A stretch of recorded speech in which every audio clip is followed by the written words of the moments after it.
अब हमारा next concept है टाइम प्रेडिक्शन।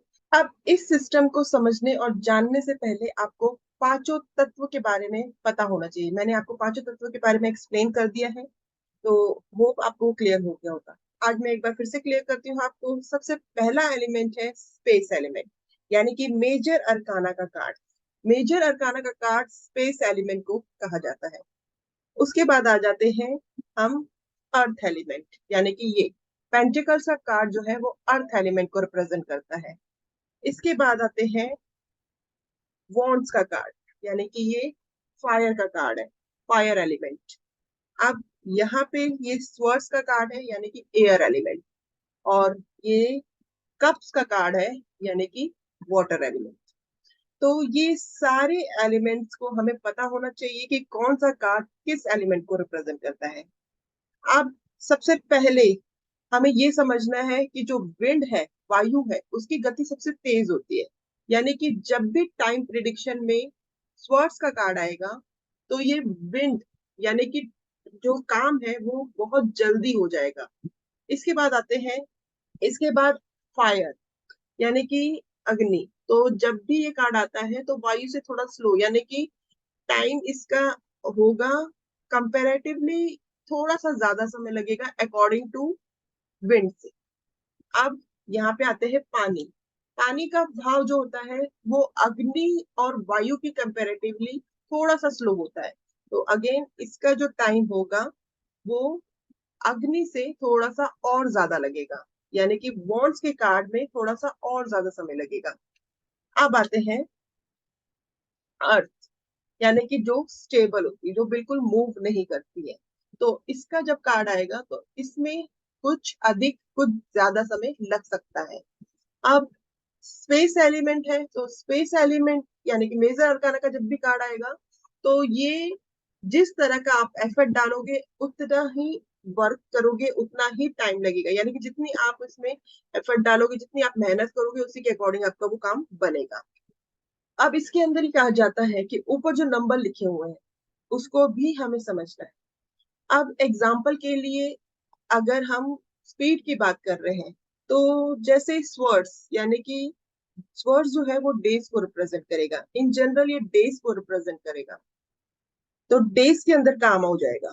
कौन सा कार्ड आता है तो कुछ हफ्तों में काम हो जाएगा। और कप्स का कार्ड आता है तो कुछ महीनों में काम हो जाएगा।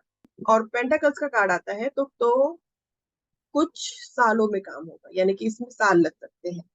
अब स्पेस का कार्ड, स्पेस एलिमेंट का कार्ड आता है तो इसमें ये कहा जाता है कि जैसा आप इफेक्ट डालोगे, जिस तरह का आप मेहनत करोगे, जिस तरह का आप वर्कआउट करोगे, उसके अकॉर्डिंगली वो काम हो जाएगा।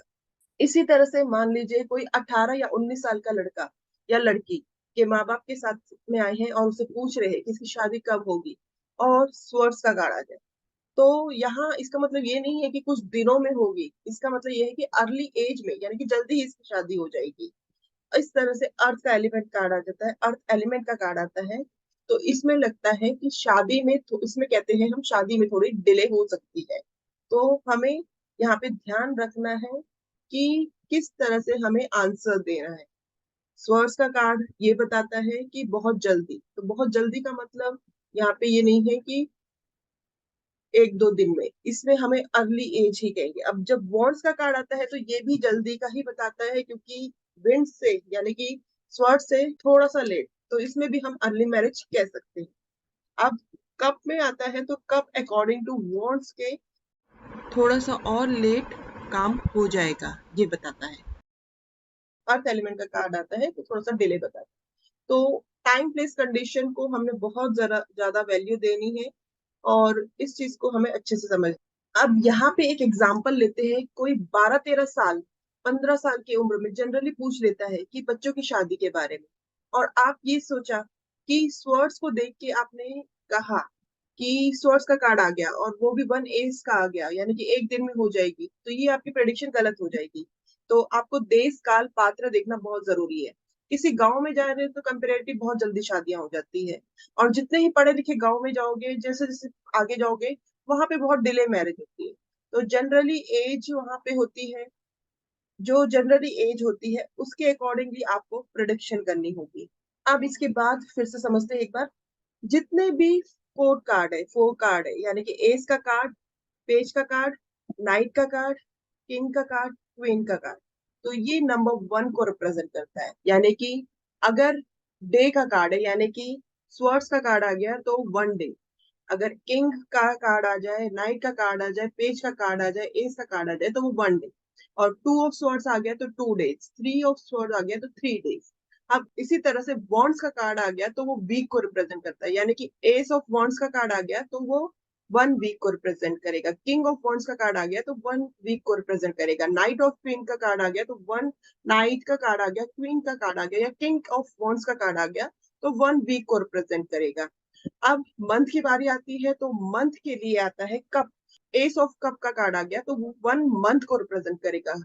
Page of cups, king of cup, knights of cup, ये 1 मंथ को रिप्रेजेंट करेगा। लेकिन अगर टू ऑफ कप का कार्ड आ गया तो वो 2 मंथ को, थ्री ऑफ कप का कार्ड आ गया तो 3 मंथ को। इसी तरह से ईयर के लिए पेंटाकल्स का कार्ड, यानी कि S of pentacles, king of pentacles, night of pentacles, page of pentacles, queen of pentacles वाले कार्ड आ गए तो वो 1 ईयर को रिप्रेजेंट करेगा। लेकिन 2 of pentacles 2 year, 3 of pentacles 3 year, according to that. इसीलिए कहते हैं कि जब टाइम प्रोडिक्शन की आप बात कर रहे हो तो आपको उसमें थोड़ी सी प्रैक्टिस की जरूरत होती है। जब आप उसमें प्रैक्टिस करेंगे तभी आप परफेक्ट कर पाएंगे। कम से कम 40 डेज के बाद ही आप टाइम प्रोडिक्शन पे आइएगा, ताकि आपको जो क्लियरिटी है वो अच्छे से समझ में आ जाए। क्योंकि यहाँ पे टाइम प्लेस कंडीशन समझना बहुत ज्यादा जरूरी है। अब कोई मान लीजिए आपके पास 25 साल का लड़का आ जाता है, उसका सवाल होता है कि मेरी शादी कब होगी। आपने उससे कहा कि एक कार्ड निकाल ले, और उसने एक कार्ड निकाला जो नाइट ऑफ कप का कार्ड है। यानी कि नाइट ऑफ कप जो महीने को रिप्रेजेंट करता है, एक महीने में रिश्ता हो जाएगा। तो यानी कि इसकी डेट ऑफ बर्थ को भी यहाँ पे ध्यान देना बहुत जरूरी है कि उसकी एज मैरिज वाली है या नहीं है। अगर उसकी मैरिज वाली एज है तो 1 मंथ का हम कह सकते हैं कि हाँ हो सकती है। और उस कार्ड के अकॉर्डिंगली, जैसे मैंने रेमेडी बताया है, उस कार्ड के अकॉर्डिंगली आप रेमेडी भी उसे दे सकते हो, ताकि कोई भी उसमें रुकावटें आ रही है, कुछ प्रॉब्लम्स आ रही है, वो रुकावटें नहीं आए। अब इसी तरह से मान लीजिए कोई व्यक्ति है कि मैं बाहर जाना चाहता हूँ, अब्रॉड पढ़ने के लिए जाना चाहता हूँ, बिजनेस के लिए जाना चाहता हूँ, तो सबसे पहले तो एक कार्ड निकालना है कि क्या उसे बाहर जाना चाहिए कि नहीं जाना चाहिए।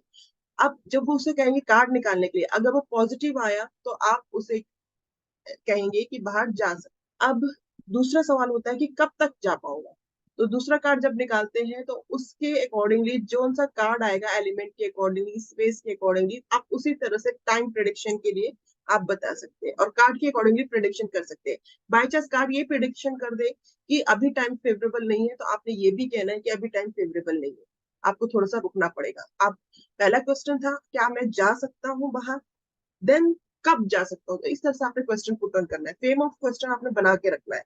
आप सीधे ये नहीं निकाल सकते कि कब जाऊंगा, क्योंकि हमारा पहला क्वेश्चन तो यही होता है क्या वो जाएगा कि नहीं जाएगा। जब तक यही सॉल्व नहीं होता कि वो जाएगा कि नहीं जाएगा, तब तक सेकंड कार्ड का कोई वैल्यू नहीं होती कि वो इतने दिन पे जाएगा।